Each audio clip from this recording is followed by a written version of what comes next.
Minha gente, nós começamos essa viagem em Istambul, comigo falando sobre a diferença entre evangelho e cristianismo.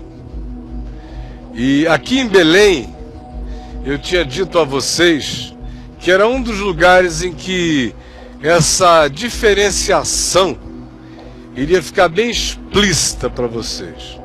Um dos lugares onde isso fica assim chocantemente gritante, opressivamente expressivo, é no Santo Sepulcro, que é, lá em Jerusalém, um lugar que tem 98% de chance de ser arqueologicamente o lugar da crucificação de Jesus, e que se transformou à semelhança daquela serpente que Moisés erigiu no deserto, que era uma imagem que o próprio Jesus usou em João, no capítulo 3, dizendo de si mesmo e do que ele faria na cruz, tomando aquela imagem como empréstimo. Ele disse: assim como Moisés ergueu a serpente no deserto, assim o Filho do Homem será levantado da terra, para absorver o veneno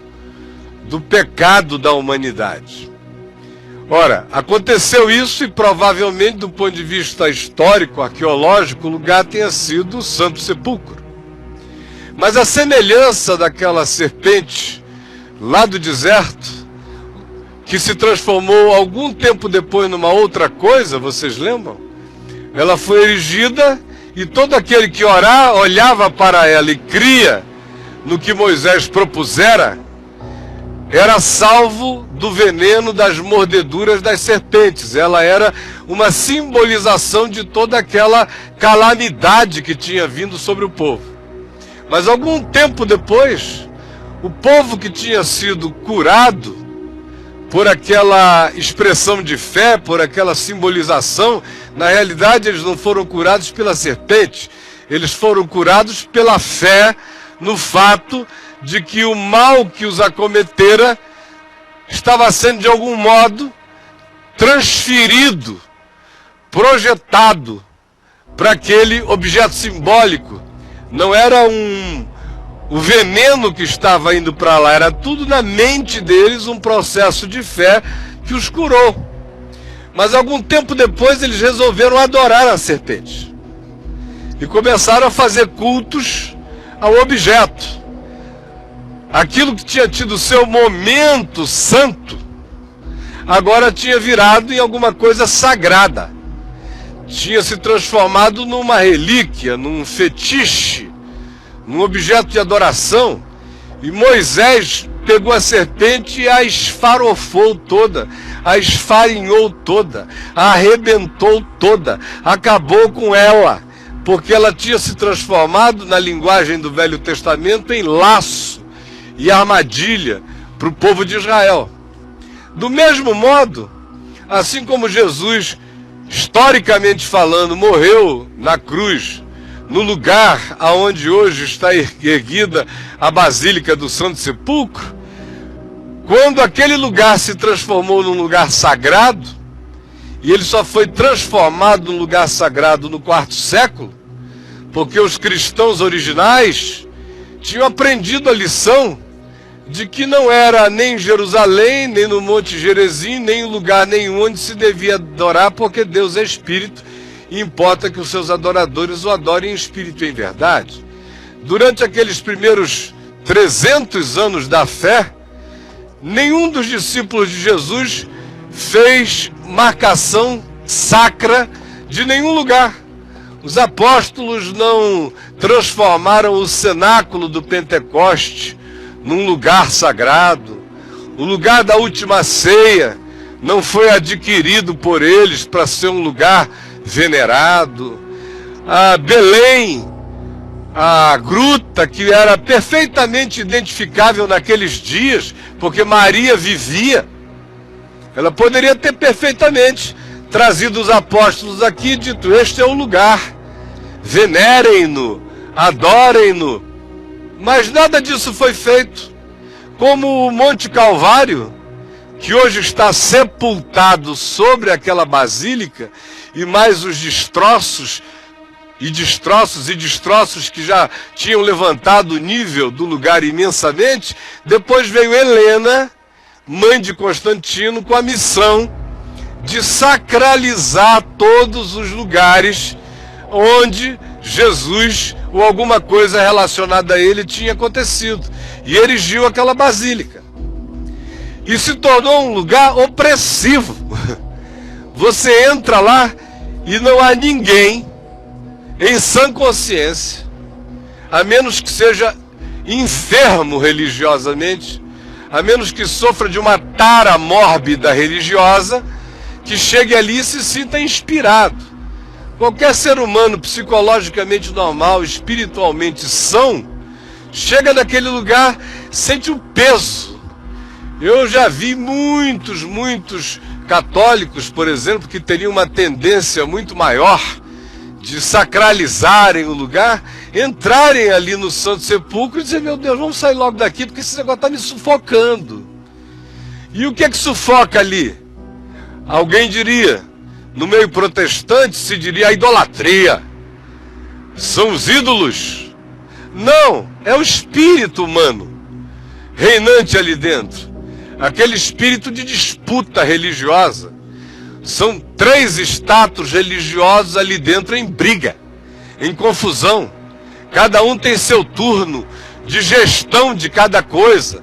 Se vocês vissem o que eu já vi acontecer ali, eu já vi alguns sacerdotes pegarem aquele bastão e darem um no outro, saírem no tapa, expulsarem pessoas do cacete ali de dentro. Aquele é um espírito horroroso presente.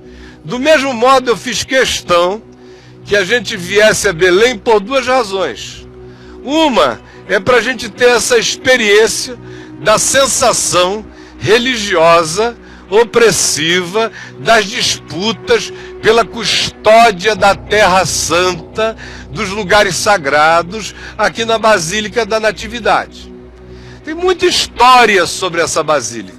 Todas essas histórias são histórias de disputas, de tomadas de poder, de Helena para cá, aonde isso foi sacralizado. Antes disso, o que se tinha era apenas um ambiente natural, com coisa alguma erigida, e ela veio e disse: onde é que foram os lugares? E aqui em Belém disseram: olha, as tradições orais, o que a gente ouve aqui é que esse foi o lugar, e ela erigiu a basílica. Depois isso foi derrubado, foi refeito, foi reconstruído, foi refeito. Tem uma sucessão de disputas pelo lugar sagrado. E aí a disputa pelo sagrado vai diabolizando as coisas. Tudo que o homem sacraliza e diz: isto aqui é santo, porque aqui aconteceu alguma coisa, invariavelmente se transforma na serpente de Moisés do deserto. Vai se tornar em laço e em destruição. Nesse caso específico, vocês vão entrar e vocês vão ver as disputas de status. Vocês vão ficar sendo chamados para dentro da mesma gruta, do mesmo acesso, por portas diferentes. Uma porta armênia, uma porta católica, uma porta ortodoxa, e tem dias que eles estão tão vociferantes que eles ficam dizendo: entra por aqui, dá tudo no mesmo lugar, mas a briga está instalada lá dentro. Então, para mim, é uma pedagogia espiritual.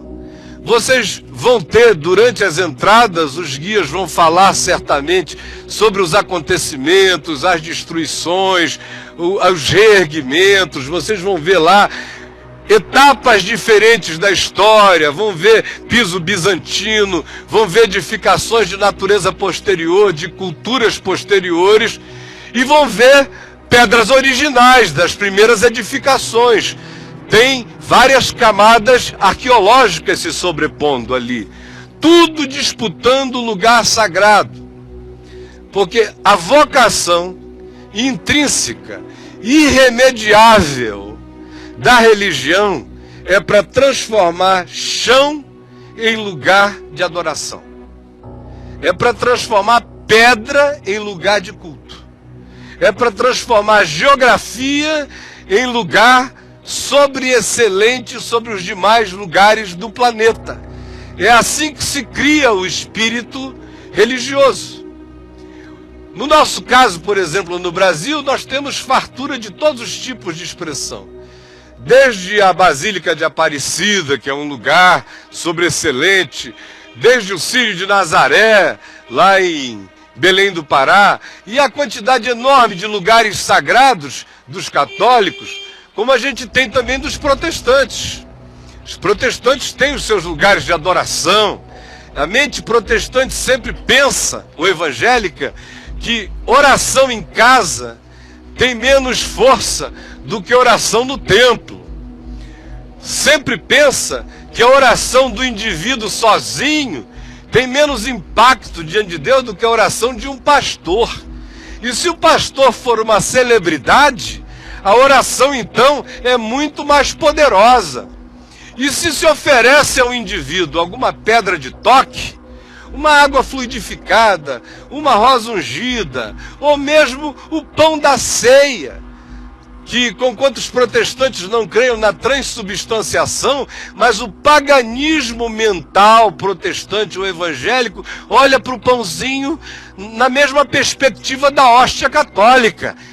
E se eu comer isso e eu não estiver muito bem, houve um tempo que eu me lembro, assim que eu me converti, você era aconselhado, se fosse casado, a não ter relações sexuais com a sua mulher no dia da ceia. Nem com a sua esposa. Alguns aqui ainda experimentaram esse tempo, que era um negócio assim meio grilado. Se a mulher tivesse a filha, não, meu amor, vamos esperar a ceia passar, depois do culto, quem sabe, mas melhor ainda na segunda. Porque a transubstanciação psicológica, o processo de transferência, tinha acontecido. E hoje a gente assiste no Brasil a uma grande expressão da serpente de Moisés se transformando em objeto de maldição. É templo maior para cá, são fetiches para acolá, são correntes e correntes, são novenas e novenas. Tudo isso é a sacralização, é fazer de algo uma relíquia, um relicário, seja ele tátil, palpável, seja ele apenas psicológico. Seja ele de que natureza seja, tudo se opera na perspectiva da projeção da mente.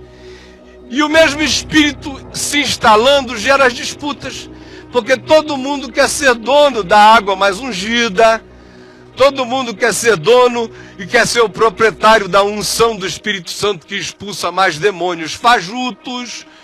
Todo mundo quer construir um ministério maior para a glória de Deus. Tudo isso difusamente espalhado na nossa cultura. Aqui, ilustradamente expresso num ambiente geográfico onde as disputas de status são visíveis, são explícitas, são perceptíveis.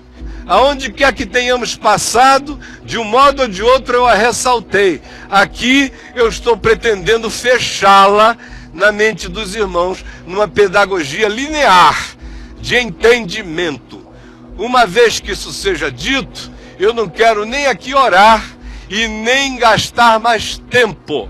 De fato, nós vamos ter um tempo muito mais afável num lugar que não tem nenhuma edificação dessa natureza, que é no campo dos pastores, aonde a recuperação da cenografia, de uma topografia mais humana, mais natural, mais um pouquinho mais parecida com os tempos antigos, ainda está presente para engravidar a nossa mente com as memórias do passado.